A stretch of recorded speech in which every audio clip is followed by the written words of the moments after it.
মালিক জিজ্ঞাসা করে প্রতিদিন, বান্দা কি কারণে আমাকে ছেড়ে দিলা? হ্যাঁ,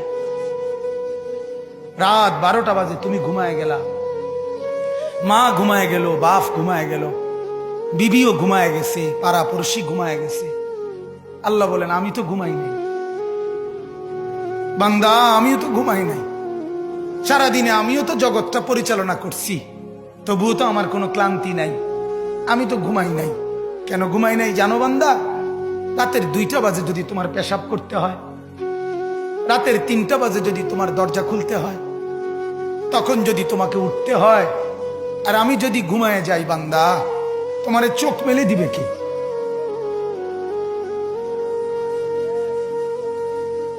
এই বাপ, চোখ মেলে দিবে কে?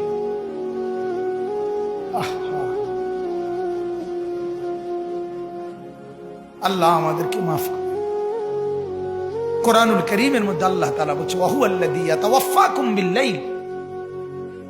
কোরআনে আল্লাহ বলে, বান্দা শোনো, প্রত্যেকটা মানুষকে রাত গভীরে যে ঘুম আমি দেই, সেটা ঘুম না, আমি ওয়াফাত দেই, আমি মূলত মৃত্যু দিয়ে দেই। আবার আমি দয়া করে একটা নির্দিষ্ট সময় পরে চূড়ান্ত মৃত্যু দেব বলে আমি আবার সেই হায়াত সকালবেলা যখন জাগতে শুরু হয় তখন আমি ফিরে দেয় আল্লাহ। এমনও মানুষ আছে পৃথিবীতে, রাত্রিবেলা ঘুমাইছিল ভালো মানুষ, সকালবেলা আর জাগে নাই।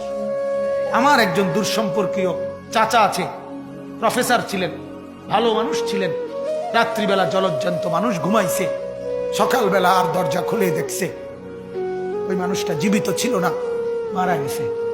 হতে পারে না? হতে পারে কিনা বলেন না? তাইলে বছরের পর বছর, মাসের পর মাস, এই বাপ, বাহিরের কারো চিন্তা করে বাদ দেন। আপনারা যারা বসছেন, আপনাকে বলছি, আপনি কষ্ট করে বসছেন, রাতের 12টা বাজে, রাতের 12টা বাজে, এত কষ্ট করে বসছেন, বিনিময়ে একটু ভাবেন, একটু ভাবেন, অনুরোধ আমার, একটু ভাবেন। আজ মাঝে মাঝে মন চায় আল্লাহর বান্দা মুসলমানদেরকে বুকে জড়ায় ধরে কাঁদি যে বাপ, কেন এত ভুল করছেন? আল্লাহকে কেন এত নারাজ করছেন?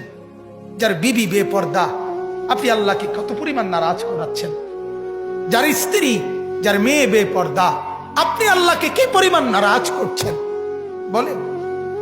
এক কুকুর মরলে, লাশ ফেলে রাখলে যেই দুর্গন্ধ ছড়ায়, সেই দুর্গন্ধে অল্প কিছু মানুষের কষ্ট হয় কিছুক্ষণ, কিন্তু এক নারী বেপর্দা হাঁটলে যে যুবকগুলোর চরিত্র নষ্ট হয়, সেই নারী এক মরা লাশওয়ালা কুত্তার চাইতেও বেশি দুর্গন্ধ ছড়ায়।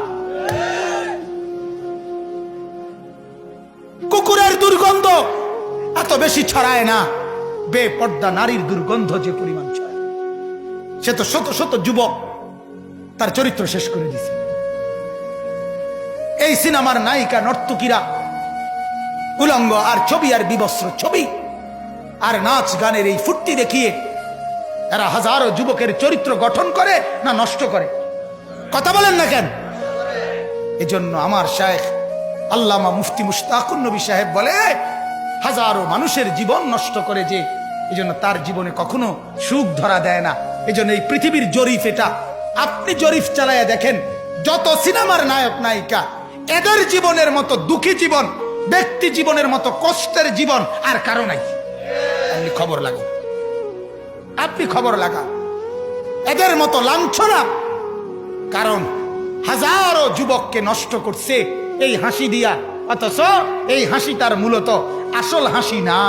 এই হাসি যদি ল্যাবে অথবা ডায়াগনস্টিক সেন্টারে পরীক্ষা করায়, প্রত্যেকটা হাসির মধ্যে ফরমালিন পাওয়া যাবে। কি পাওয়া যাবে? ফরমালিন।